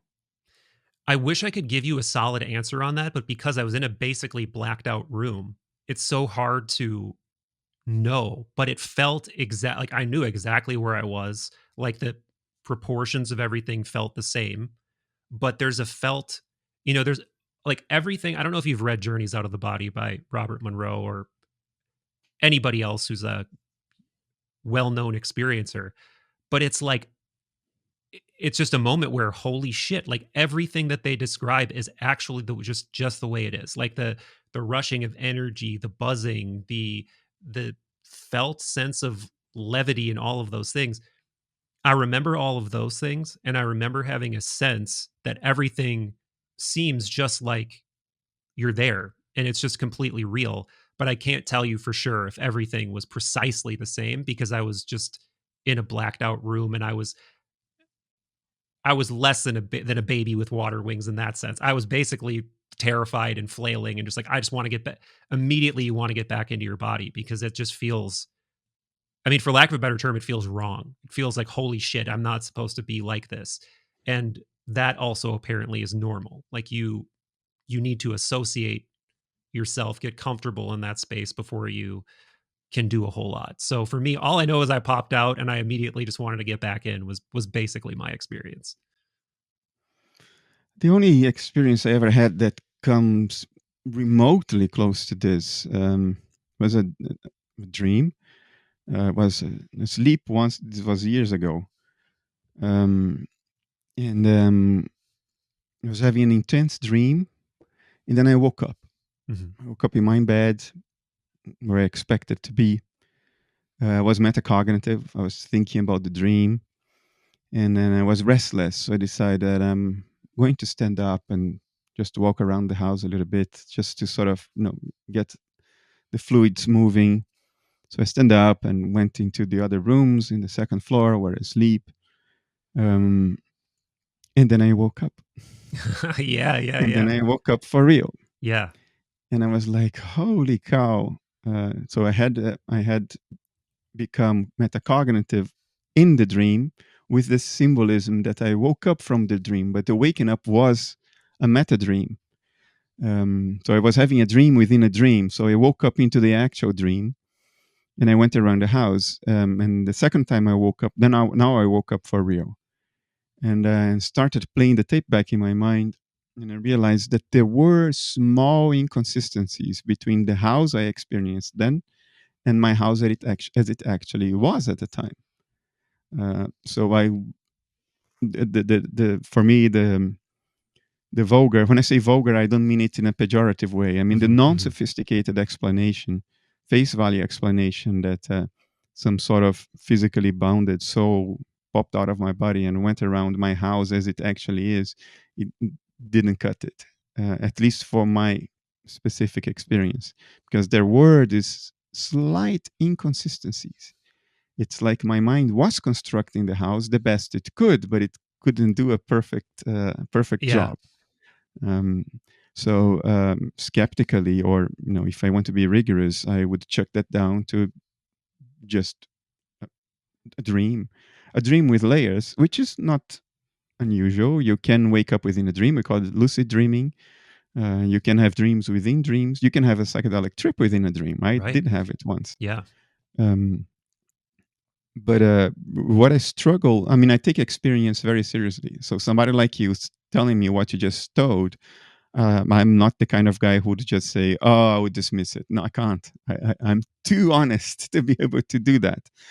Um, but I have a difficulty with it, a theoretical difficulty, which is, now, if we can see without eyes, Yeah. smell without a nose, touch without skin, then why the hell did we evolve all this stuff over Yeah. 4 billion years?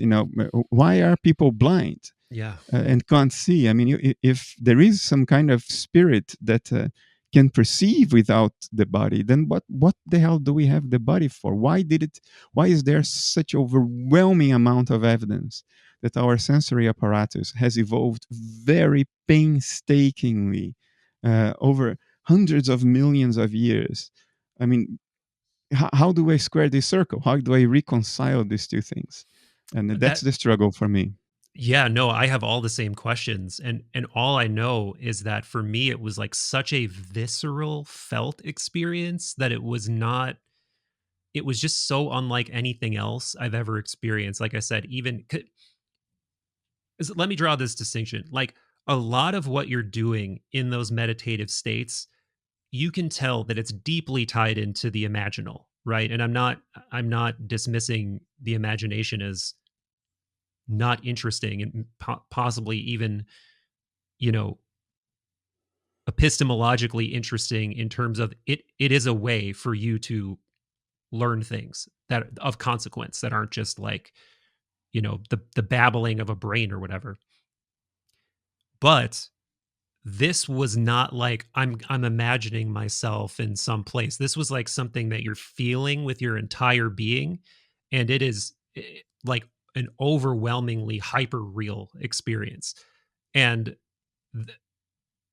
to be frank, that's not even what I was the most hoping for from this experience. I wasn't like, man, I'd really love to have an OBE. I was more so trying to commune with what you were describing in your most profound psychedelic experiences. Like I wanted to have a felt communion with, for lack of a better term, the daimon, the capital S self, the thing that psychonauts know what I'm talking about, and maybe some people really interested in esoteric philosophy know what I'm talking about.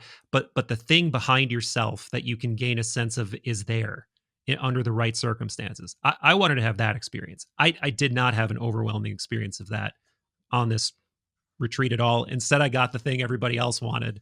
Um, but but anyway, yeah. So I have all the same questions as you, and I've been thinking about it. And one of the ideas I'm playing with, I mean, obviously there's the whole, doctrine of subtle bodies that's across many cultures.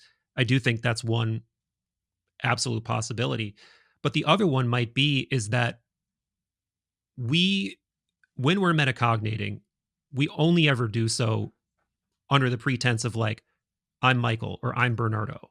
So it would make sense that if you are self-referential, you are metacognating and thinking about yourself, maybe you're so habituated to being in that form that that's the form that you think you're in. But maybe if you're more adept in these states, maybe you can be whatever you want. Maybe you can not have a body. Maybe you can, there's so many stories from antiquity about like these, what they call these iatromantes, these healer seers in ancient Greek lore that, they'd go down into caves and then they would fly around as a bird, or they would, whatever. We think that's impossible, but maybe in these states of pure consciousness, if you can learn how to enter them, maybe they're not preposterous at all. Maybe you just need to, it's just like learning to swim. It's just a skill that we all have latent.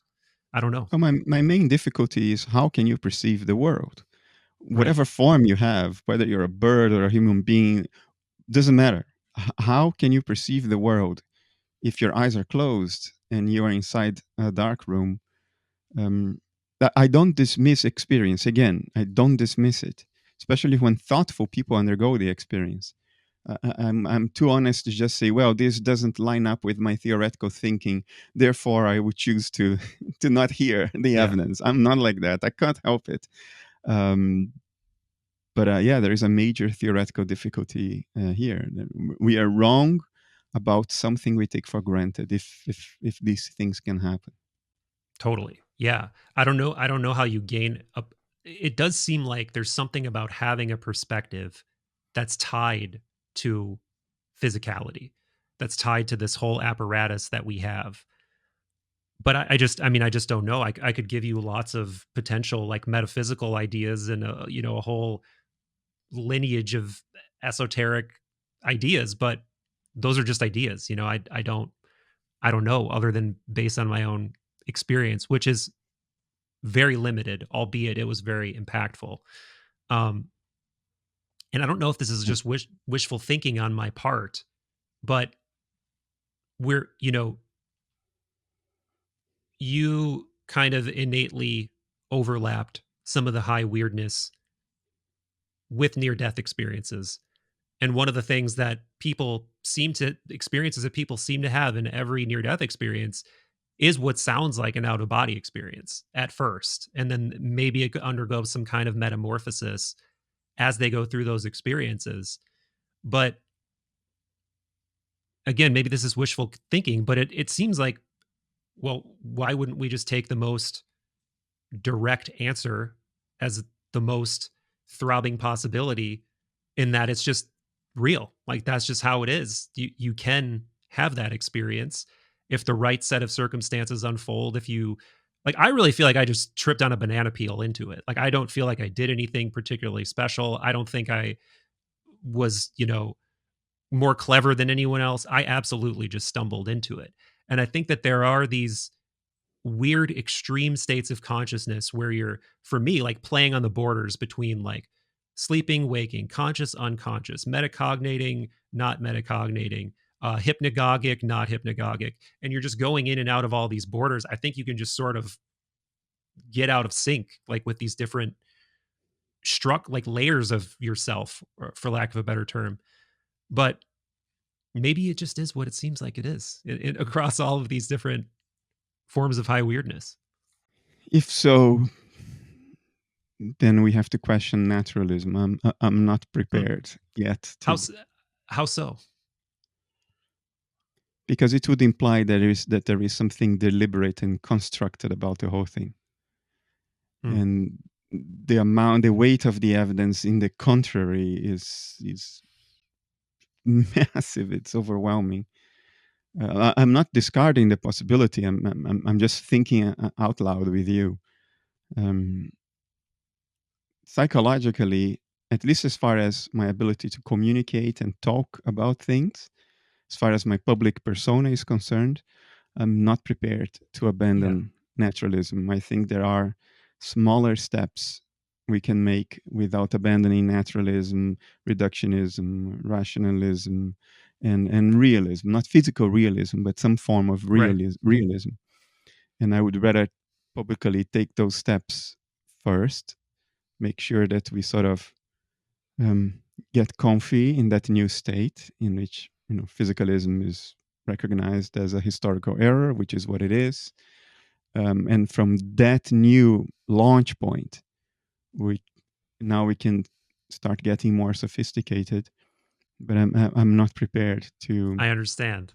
to start thinking about this as a deliberate system that was put together metacognitively by some kind of agency, and I'm not prepared to go there yet. I may, of course, I wonder about these things in my private thinking, but I don't sense I'm anywhere near being in a position in which I could argue for this, which of course doesn't eliminate the experience you had, which is a fact of reality. Um, but I try to make sense of it under naturalism in an essay on my blog. I called it the phantom world hypothesis. The hypothesis Hmm. would be that you are not actually perceiving the world as it is when you are in that state. You're perceiving a collective memory of the world of the Hmm. world. Interesting. And that does not need to part with naturalism. That has to do with the Jungian hypothesis of the collective unconscious. We experience this world; those experiences become memories. Memories exist in the collective unconscious. They don't have physical correlates. We know that more or less, even scientifically now. At least we have strong indication for that. And therefore, when you are in a less dissociated state, you gain access to that cluster of collective memories in which there is a model of the physical world. And that's what you then perceive, Hmm. a sort of a collective inherited model of the physical world, which may not always be exactly like the physical world, because memories are not perfect. And especially when you have a cluster of memories like this and you try to extrapolate from what is actually there, things can go skewed. And moreover, that resonates with my own dream experience. It was just like that. It was my house, but not quite. Hmm. My mind Hmm. couldn't reconstruct that very precisely. um, so that's my working hypothesis for it thus far. I would immediately understand if you told me, no, this is not sufficient to explain my own experience. And then my temptation would then be to say, well, then I don't want to get into this for Right. now. No, I get Uh, it. I absolutely get it. I mean, the only way that it could be falsifiable one way or the other would be to, in that state, ascertain some information that really is in the world somewhere. And apparently this is like what remote viewers are doing. Apparently, I mean, it's remote viewing and out of body are different things, but they're both examples of like somehow extending your perception beyond your physical limitations. Um it- that could still work even under the phantom world hypothesis, so long as no element of your experience could be deemed to have never been experienced by anybody else. hmm, For instance, there is the famous NDE from many years ago, who was blind, and during the NDE had an out of body experience yeah. and saw a tennis shoe in the roof of the hospital. That would still be um, consistent with the phantom world hypothesis if the person who put that shoe there knew and perceived that shoe there, because then the NDE would be latching onto that element of the phantom world that corresponds to that person's memories. That would be the idea. What you could do to refute the phantom world hypothesis is to, by construct, create an experiment in which some physical arrangement would be decided randomly by a machine, and the result of that physical arrangement, you can think of it as the position of certain objects in a room, whatever. That decision would be made after that space is completely darkened. So you know that no conscious being has ever perceived the disposition of that arrangement, because it was decided randomly by a computer after you have blacked everything out, after you left that room and it put a lock on it. And then somebody would be able to, during an OBE, get into that room and correctly say what the disposition is, Hmm. because then you know nobody perceived that before. So now it's truly veridical. You're not exploring a memory grounded model of the world. You would be able to refute that hypothesis, but this is not practical for the time Right. being, I think. Yeah, that's interesting. And it also shines a light on something that I think is interesting that we haven't directly said yet, is that there is a difference between consciousness and memory. And you actually get into this in your book under the pretense of like being under anesthesia and not forming new memories, but still holding on to the assumption that consciousness is still ongoing with continuity, but it's just not remembered continuity. Yeah, And I think that's an idea a lot of people have trouble wrapping their minds around, is that memory is not consciousness. And that correct. in and of itself is crazy Yeah, because we can't separate ourselves from memory. Like the only reason yeah, I can have this conversation is because of memory. The only reason I have anything to talk to you about is because of memory. yeah. If somebody comes and says, "I was unconscious this time," the best you can say with confidence is, "I have no memory of being conscious during this time." That's all you can say. Right. You can never say you were unconscious. So yeah, yeah, Yeah, yeah, and the idea that there is stuff going on at all times that you are participating in. I mean, maybe again, we have to expand the horizon of what people normally think of as you or yourself, but you are participating in those states where you think that you're not conscious. And that is something that you can really break your brain on. And it's one of those things that I viscerally confronted, I think, at that retreat, is like playing on those borders, like going into those borders multiple times a day. You really start to gain a familiarity in that territory where you're like, oh, I'm like right on some kind of weird, interesting edge here. And on one side of the edge is like everything I know.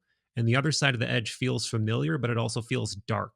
And I can just go into that at any moment. And you can come out of that darkness with a sense that something was just happening, but it immediately goes away. And it's incredibly interesting. But it's also, I don't know, it also sounds kind of dualistic, which is not what I'm trying to get at. But Oh, you can have dualisms within idealism. They just cannot be substance dualism. right. But you can have within idealism a dualism of self and world. You can have a dualism of good and bad. There are many dualisms that are possible within idealism and under the umbrella of idealism. The only thing that it excludes is substance dualism, is when you say Right. there is something that is substantively mental or mental in essence, and something that is of another kind that is non-mental. Well, that wouldn't be consistent with idealism, but other forms of dualisms would. Mm. I was talking the other day with a friend who is a very well known, fairly famous character. I'm not going to say his name because it is his prerogative to decide when he comes public with this idea. But he shared with me that, yes, I am, as far as substance is concerned, I am an idealist. I am with you. But after 40 years looking at all this stuff, in science and philosophy, I think dualism holds within and under idealism. And I told him I'm open to that possibility. So as long as we are not talking about substance dualism, there are many dualisms of configurations in this field of subjectivity that reality is. Mm. So yes, we can still talk about dualism.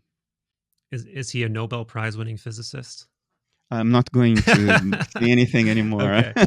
Yeah, I don't know. 40 years just immediately brought a very small cast of characters to mind. But anyway, on the note of that, I mean, that's another example of this just coming such a long way from the time that you started this journey toward being this public intellectual that is explicating this idea that is pretty rebellious to the mainstream way that we approach information, science, thinking about reality.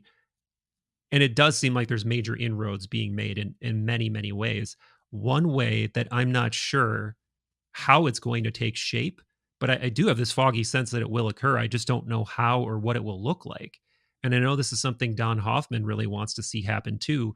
Is there being like practical applications, like breakthroughs that are going to occur that will yield not just understandings but technologies, like deeper penetration into the nature of reality that yields stuff, like things that push humanity forward in ways that are not theoretical. And I'm wondering if you have thoughts on how that could or will occur, what that could look like. I think it can and will, but before I say that, let me preface it by saying that that's not the point of philosophy. True. The point of philosophy is to inform our lives, not to have practical applications. Practical applications are for science and engineering. Philosophy can have a profoundly transformative effect without any practical applications. If the narrative you entertain in your mind as true regarding the nature of reality and the nature of self, that can lead you to nihilism and depression if you think it's all for nothing and mind is an ephemeral epiphenomenon of brain activity, or it can imbue your life with irresistible meaning and significance, whatever your fate turns out to be. And instead of having you depressed and in the throes of nihilism, you could be a vivacious, excited person drinking life with gusto. Yeah. So philosophy can have a transformative effect without any practical applications, and that's what it's meant to do. It's meant to inform us about how to live life. That's the ultimate goal. Everything else is a means to this end. Philosophy doesn't address a means to this end; it addresses the end goal of it True. all, how to live a good life, a profitable, useful, natural, exciting life. Now, having said that, um, we always, even as scientists and technologists less, technologists are formidably open minded and agnostic about metaphysics. I know because I am also one Right. of them. Right. I build stuff, I build processors and computers and all this stuff, AI stuff. Um, but in science, it is a very human thing that you have a sort of philosophical operating system underlying how you go about the work of doing science. There is a set of things you consider plausible, a set of things you consider implausible, a set of hidden assumptions you make about how the world works. And that's philosophy. It's an implicit philosophy. It's not science. It should not limit scientific inquiry. But because science is done by humans, it does. Our hidden assumptions do limit us in contemplating what experiments to perform, what hypotheses are plausible enough to postulate and investigate, what areas of investigation to pursue.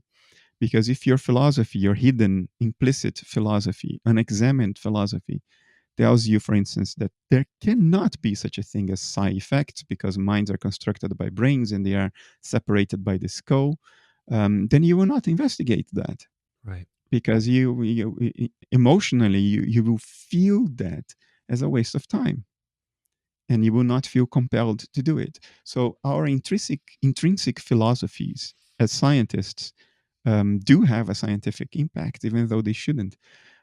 If science as a whole, um, maybe not necessarily embrace idealism, because science should not embrace any metaphysics, but at least considers idealism as plausible, then there are many avenues of investigation that would be pursued, which we haven't pursued at all so far. For instance, Science has established that this thing called the placebo effect exists, but we don't investigate it further. We don't look for ways to leverage it as a means to cure people, because people do get cured by the placebo effect. And we think it's just a discombobulating curiosity. We know it exists, but we don't know what to do about Yeah. it. Well, under idealism, you would know what to do about it, because under idealism, the entire body is the appearance of mental processes. So, Right. of course, the placebo effect works. It's mental to mental causation. And you would start asking yourself, how do I maximize it? How do I direct the effect? How do I exploit the effect? How do I trigger it?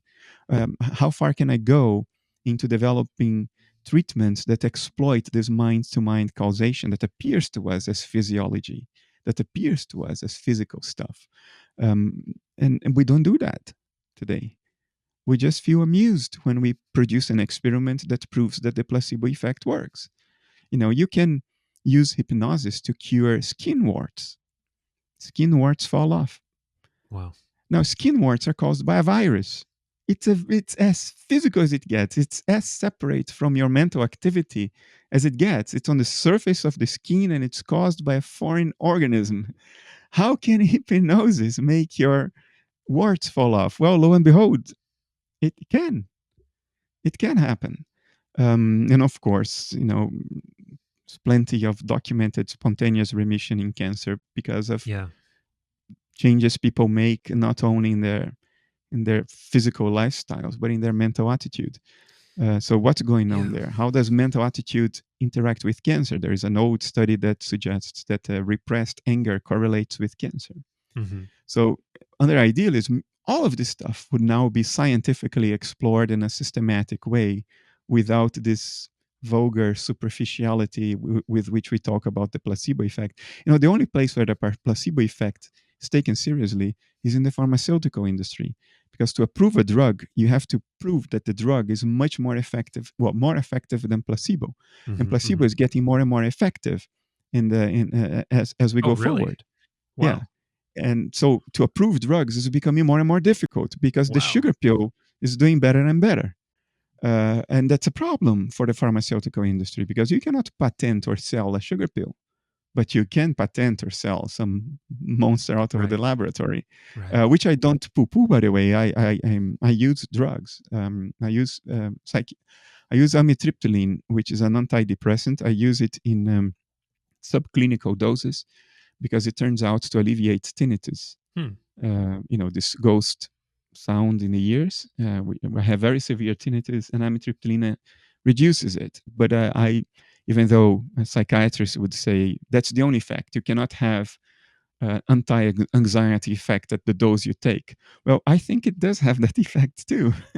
Maybe other things changed in my life as well. Maybe my maturity. I turned 50. Maybe that has an anti-anxiety effect as well. But I take drugs seriously because I think a pill is the image of a mental process. Yeah.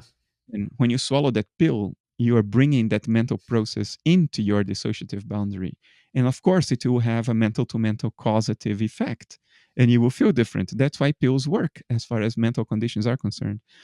Um, but anyway, that's only one of the avenues of exploration. It's how do you approach physiological illness from a mental perspective. That Right. door is wide open under idealism, in addition to surgery and pills. Another practical effect could be technology. If there is such a thing as um, I'm not even going to touch on out of body experiences because of my theoretical prejudices, but things like telepathy and when you see beyond what you can see in space, like when you see Remote around viewing corners. or Now ESP or I don't know. yeah, extrasensory perception. There is a nice technical name for it, but I forgot. Um, so if these things exist, and under idealism they may exist, because under idealism the only reason we are not telepathic and seeing around corners all the time is the dissociative boundary. it would be dysfunctional from an evolutionary perspective to see around corners, because a tiger in China or in India right now would be freaking you out here. That's of no good use, right? True. Yeah. You better perceive only the neighborhood around you in which phenomena can have a effect on your ability to survive. Hmm. Hmm. You also have to identify with your body, otherwise you don't bother to eat or to run away from the tiger. So that's the reason why ESP and telepathy are not happening all the time. And they should be, because everything is in one mind. Well, they don't, because we are dissociated. That's what life is. Life is a dissociation, and has evolved to be as dissociated as possible within reason. You still want to see what's in front of you. Um, but nothing, no process in nature is perfect. So, under idealism, under certain circumstances, it's possible the dissociative boundary weakens enough that you Yeah. can have these effects, telepathy and seeing around corners. Um, if that is reasonable under idealism, you investigate it. And you don't investigate that using only a few $1 million per year granted by nonprofit organizations to researchers that are brave enough to not care about how they will perceived. No, you do mainstream research on it because it's bloody useful. It's very useful if we could create a technology that plays with our brain activity in such a way that maximizes the effect. I would like to have that. I would like to have a telepathic helmet. I Yeah. would like to have a remote viewing goggle, right? It's not going to have cameras. That's not how it's going to work. No. It's going to play around, maybe through transcranial magnetic stimulation, maybe through concomitant drugs. It will sort of interface with your brain function, with your mental function, which looks like brain function, in a manner that selectively weakens your dissociative boundary without affecting your health, without getting rid of your upper bound in entropy. I would like that to exist, right? I think militaries would like that Yeah. to exist. It would be a great spying tool.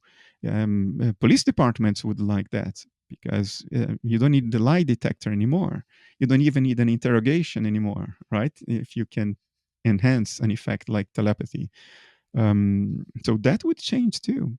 But again, none of this what philosophy is about. These are bonuses, very significant bonuses, but bonuses nonetheless. Philosophy is about informing how we live life.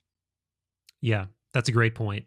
And all of those are great points. And I too would like to have those uh, things at our disposal. But I'm also, I mean, my mind, obviously everybody listening to this and you know that I'm open to these things, but there's a huge difference in being intellectually open to things and having an experience that really throws it in your face as you can put the intellect in the way of this and your typical way of seeing the world that you had before in the way of this, because as you are well aware, you can construct defenses against things that don't gel with your preconceived notions. And I can do that with this experience that I had. You know, I can absolutely be like, it was a weird dream. It was a weird, mixture of dreaming and being, but it's not what it seemed like it was. And knowing that now, beyond just intellectually, my mind's way more open to these things than it was before in a much more visceral way.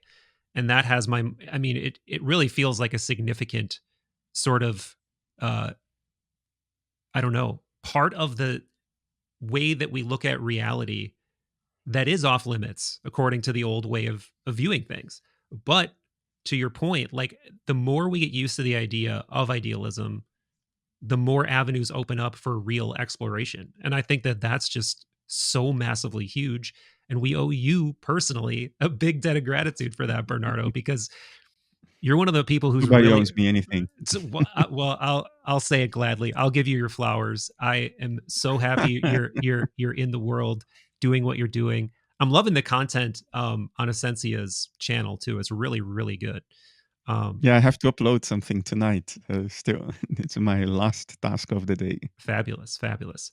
Well, thank you for hanging out. I'll let you get to that. I could talk to you all day, but it's over 2 hours, and Okay. it's always fun. It's always fun. And congrats on the new book. I'll tell people about it in the intro, but if you want to tell people about it before we turn off, feel free. Yeah, it has just been published end of October. It's called Analytic Idealism in a Nutshell, and it's a sort of straightforward, straight to the point, grand summary of analytic idealism in very few pages. Compared to some of my other books, it's very thin. It's sort of I'm trying to close the analytic idealism story now. So if you haven't read any of my books, well, read this one. This is the one. If you're going to read only one of my books, read this one. Beautiful. Well, thank you again. And I It's been always a look pleasure. forward Thanks to for the having next me one. over.